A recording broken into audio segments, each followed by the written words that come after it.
This is the medieval castle at Ponferrada. I've just been round, €4 if you're a pilgrim. It's a bit dull, but it's a medieval castle, so you have to go round. Finding your way on the Camino is quite easy. There are lots of signs. Sorry, this is just too slow and plodding even by my standards. So let's do it instead in the proper YouTube way. Here are my top 6 tips for navigating on the Camino de Santiago. Number 1, the signs. Somebody seems to have walked the whole 800-kilometre length of the Camino Frances with a big pot of yellow paint and a brush. And they have painted yellow arrows leading the way along the whole length of it, on walls, roads, drain pipes, even on wheelie bins.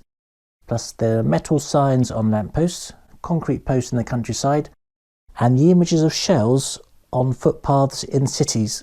Every time you come to a junction or just go past a side road, it's worth taking a few moments to look out for signs to make sure you're going the right way. In fact, there are so many signs that if you walk more than 15 or 20 minutes without seeing one, then it's quite possible you've left the Camino by accident.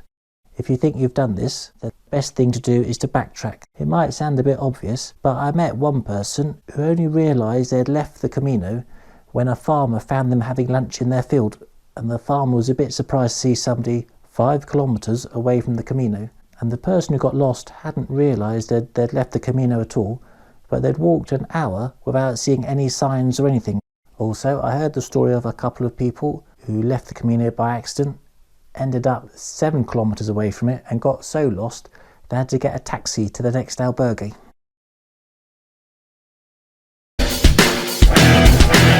Number 2, the guidebook. It's not really a map because roads and villages aren't always drawn correctly, minor roads aren't shown, so sometimes you come to junctions that don't exist in the book. However, the distances in the blue boxes on the map are accurate, so they are very useful. The drawings in the guidebook are full of really useful information. The names of albergues, bars and even private houses can be used to pinpoint your location. Churches are good because you can see them from a distance and mean you're coming to a town. Bridges and picnic sites can also be used so you know where you are. If you were driving past these places, then knowing where you are would be interesting. But when you're walking, every kilometre is precious, and being able to pinpoint your location and know you're going the right place and to be able to judge how far you've got to go is a real comfort. If you're following where you are in the book and you do accidentally leave the Camino, then you quite quickly realise you're heading in the wrong direction.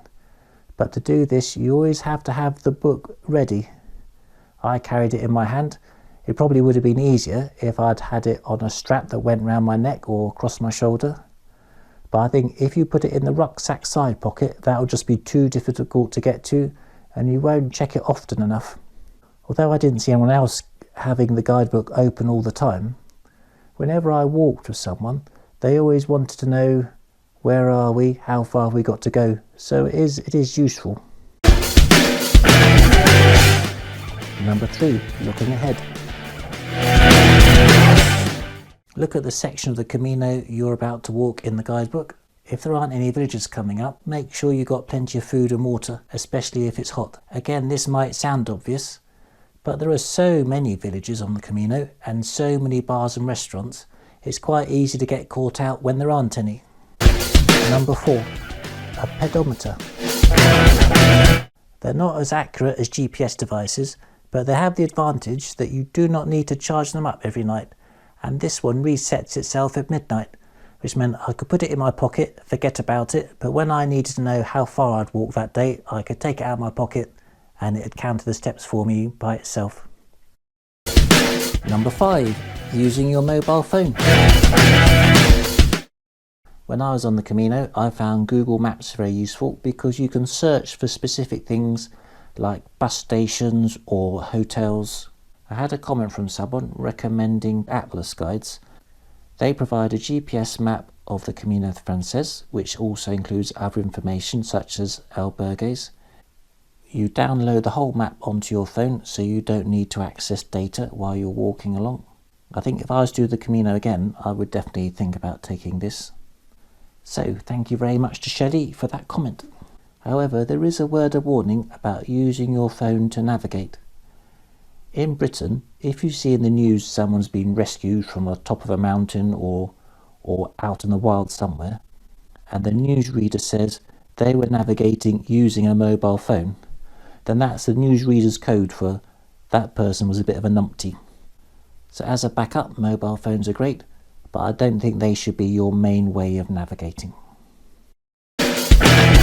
Number 6, traditional navigation. I did have a comment about navigating in bad weather on the Camino. The short answer is the route's designed to be accessible by everyone. It's well marked, normally a very good flat surface. Imagine a Sunday afternoon walk with the family and you've got a pretty good idea of what it's like. However, there is one route where you'd need to navigate properly in the whole of the 800-kilometre length of the Camino Frances. It's an alternative path. It's on day 26 of the guidebook. It's purple and it's called the Camino Dragante.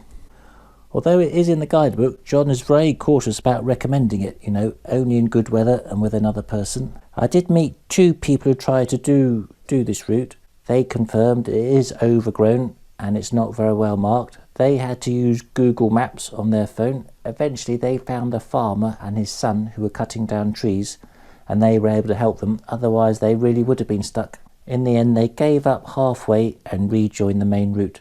So if you do want to try it and you trust yourself to navigate, you're going to need a proper map and a compass.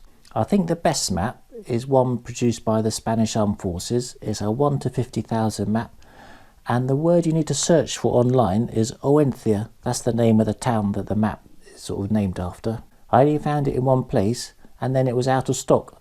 So if you're desperate to do the route, the best thing to do might be to wait till you get to Ponferrada or to Villafranca and then see if it's in a local shop, because local shops are more likely to have local maps.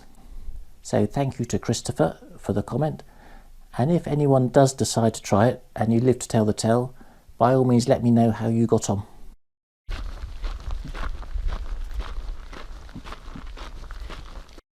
I've been trying to walk between 25 and 30 kilometres a day. There is a balance between some of the routes in the guidebook, for example, are only 20 kilometres long, and it'd be quite easy to do those, and I have done those lengths on some days. But if you do short days too often, I find the days at the hostel are too long. Some of them have outside space, you can sit and enjoy the sunshine and you can talk to other pilgrims, but you can only do that for so long. So I find the more time you spend walking, it just fills the day up better. I carry more fruit than I thought about in the video about nutrition, because they don't have that many vegetables in the pilgrim's menu. So also fruit that keeps a long time. I've got with me 2 apples, 2 oranges, and I've put, carrying bananas is a bit of a disaster because they just get squashed to death, but if you tie a plastic bag to the outside of your rucksack, then they seem to survive there okay. I always have bread and cheese with me, so I walk pretty much from 7:30 to say 1:30. Without really stopping, I can reach round and eat an apple or an orange while I'm walking along. I gradually became more tired as the days and weeks passed, so I began to stop more often, either to eat the food I was carrying or to eat in one of the many bars. In fact, you go without so much on the Camino that you need to have some treats, and food is still one of those pleasures that you can enjoy. By all means, be kind to other people, but just as importantly, remember to be kind to yourself. So after you've had a bocadillo and a Diet Coke, why not treat yourself to some cheesecake and another Coke? Why not stop more than once? If I was to mention video again, I think I would emphasise much more the importance of food for morale. I drink lots of water. There are taps where you can fill up, although they're not as often as maybe some people would let me to believe. In some sections of the route, there are fewer towns and water taps than there are on others. I drank a whole bottle of water, 0.8 of a litre, by just those 3.5 kilometres. And I drank the other half, the other bottle, which is another 800 millilitres, going the rest of the journey.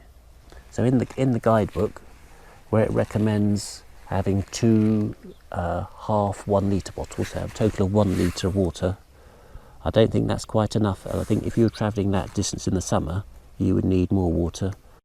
So that's the day. You walk and you walk and you walk and you walk.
And you walk and you walk and you walk.